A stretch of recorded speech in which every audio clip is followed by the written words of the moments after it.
Hi, and welcome to B-Man Space Golf. I'm your host, B-Man. Thanks for listening today. I have a special episode for you. I have 3 guests that you're going to love to listen to. They're going to tell you about their experiences with golf. Well, now that I'm retired from all of these, my amateur days, that's right, I played 10 years as an amateur, and they were happy that I retired, if you know what I mean. I loved it. Anyway, I have for you today a lesson that we all should learn for some kind of reason, like, how was your round today? Let's start with that. Did you play good? What? Not quite?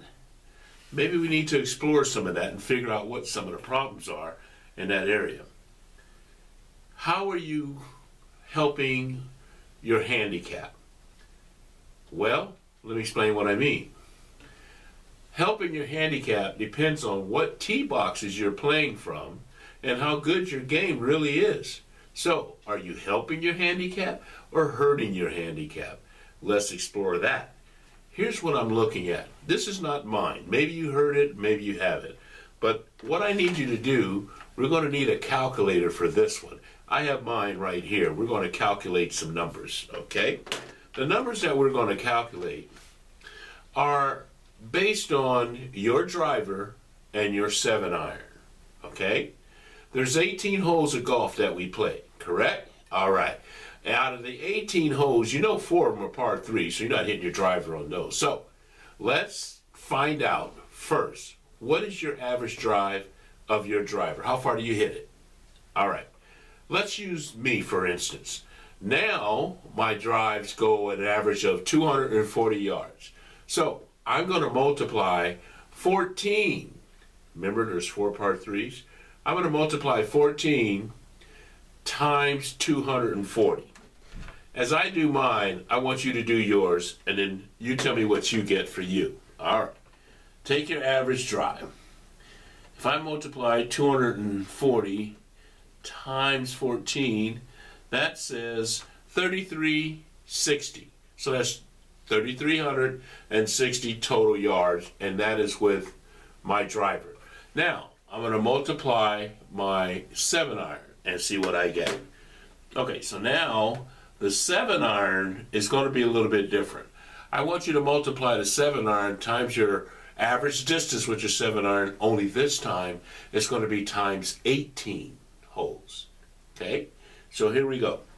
Mine tells me 18 times 140 equals 2520. 2520. We're now going to add the 2520, and we're going to add it to the 3360, and we're going to see what we get. Okay? Well, what I got for me, 5880. What did you get for you?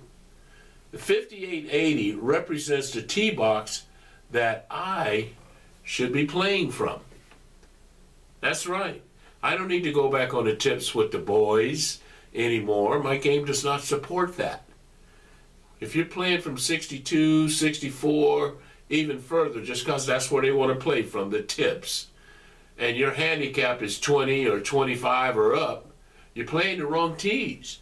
Figure it out for yourself by that simple multiplication times 18 for your 7-iron times 14 for your driver. Get the total, and that'll tell you exactly what tees you should be playing from. It's not a problem. I don't mind. I always make it a point to go to the sweet tees, as I call them. That's right, the sweet tees. If you don't do that, you're really killing your handicap. Okay? All right, so do that to help better your game, and so on and so on.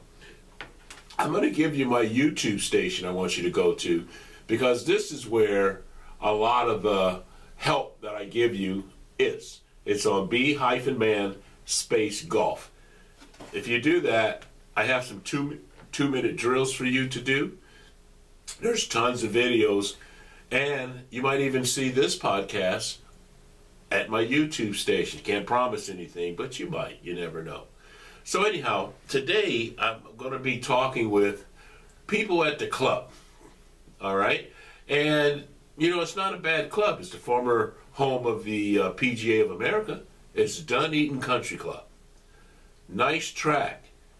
Donald Ross, false front. Oh, it's no joke, not even from 5,800 yards. It's still pretty tough, okay? So we're going to talk to a couple of guys, and we're going to see how they started golf, why they still play golf, what golf means to them now, and maybe a bonus question or two. When you get it from people that have been playing for more than 40, 50, even 60 years, you really want to hear what they have to say. They know golf inside and out, and they've been around this game a long time. This podcast that I do is not just about golf pros and things like that. It's about golfers like you. I want to talk to you, that golfer, and see what your thoughts are on the game. So hopefully if you stay tuned and you subscribe to the page, you'll begin to see things, and I hope you send questions in to help me do a better job for you.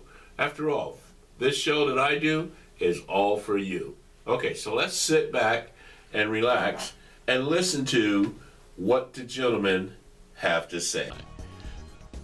Thank you to B-Man's podcast. I'm sitting on the barranca out here with a very popular and well-known golfer here at Dunedin Country Club. Mr. Jimmy Patrick.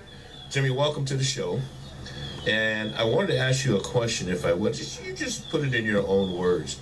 First of all, when did you start playing golf?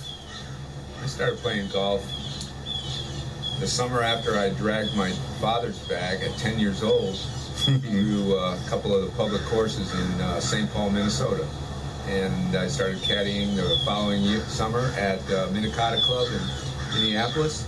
And as a caddy, I got to play on Monday, so that's when I started playing, 11 years old. Wow. And why is it that you still play today? What makes you continue this sport for so many years? Well, I've been playing over 50 years. Wow. And I'm giving away my age, but during my Coast Guard career, I didn't get to play very much, but we did have a lot of military tournaments, and I kept playing, and I had a lot of potential, but I wasn't as good as I wanted to be. And now I'm retired, and I play hundreds and hundreds of rounds every year, and I'm back to where I was, almost at my peak, not quite there yet, but pretty close. And that's why I keep playing. Got a lot of free time now. Wow, 50 plus years of playing. What has golf actually meant to you all those years? I think it's probably the best sport of all the individual sports. It's one that you're in your head all the time. It's all about you. You can't rely on anybody else. And, you know, in this world, you got to do your own thing. And I think golf is just one of the greatest sports ever invented. I really do. Fantastic, Jimmy. I really appreciate your time. And I think our listeners are going to have a lot to grab and compare to how you started, why you still play, and what it's meant to you now. We appreciate your time. Thank you. You're welcome. Thank you. Balls. And here's 4 out of 5. And again. All right, I'm sitting on the patio with another great golfer that is with the Osprey Group here at Dunedin Country Club, Mr. John Principe. John, welcome to the show, and thanks for hanging out with us. I had 3 quick questions I wanted to ask you. First of all, we want to know, how old were you when you started playing golf? I started playing around 17. I think I played my first round at 17. And, yeah, right around 17. And here you are still playing yet today. Why do you still play today? Well, it became a hobby. For a while, when I first got married, busy trying to make a living, I didn't play. But as I got into my 50s, I started playing more often. And I used to play with my father. That's why I enjoyed it so much. He and I played golf together. So it became a passion, a hobby, camaraderie.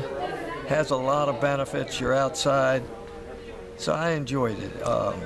If you have any kind of feeling bad or have something on your mind, golf is the best thing in the world for you. You get out there, you forget about everything except playing golf, and it's just a relief to get out and play.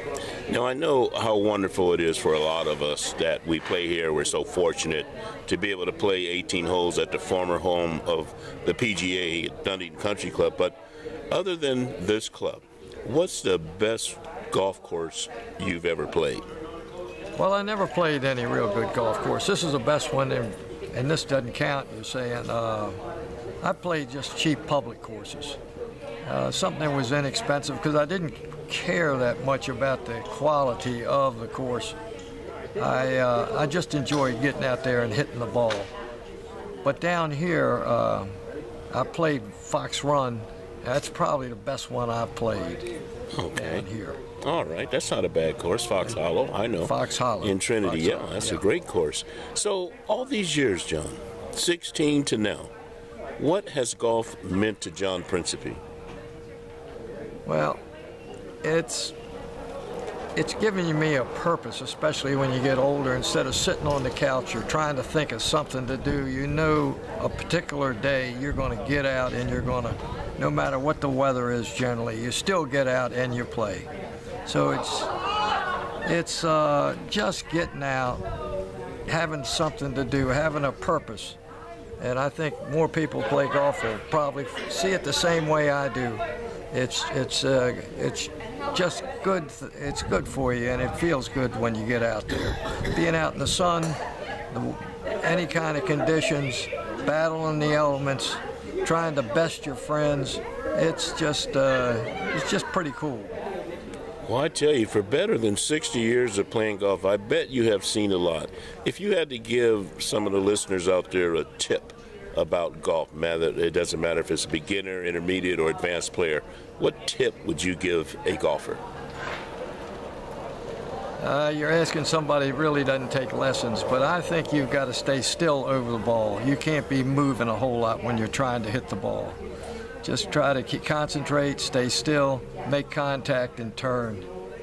But I don't take lessons to speak of, so it's worked for me. I don't know. And practice your putting and your chipping. That's the most important part of the game, it seems like. Well, like I said before, I told you I was going to interview some interesting golfers, and by far John Principe is a very interesting fellow. See how your game matches up to his and some of his answers. John, thank you so much for being on the show. We appreciate you greatly. Thank you, Bernard. How does your game compare to theirs? How does your start compare to theirs? What does golf mean to you? All these things are important, and that's what I intend to do for you each and every podcast. So until next time, like B-Man always says, putt 'em like you own 'em and rock the baby.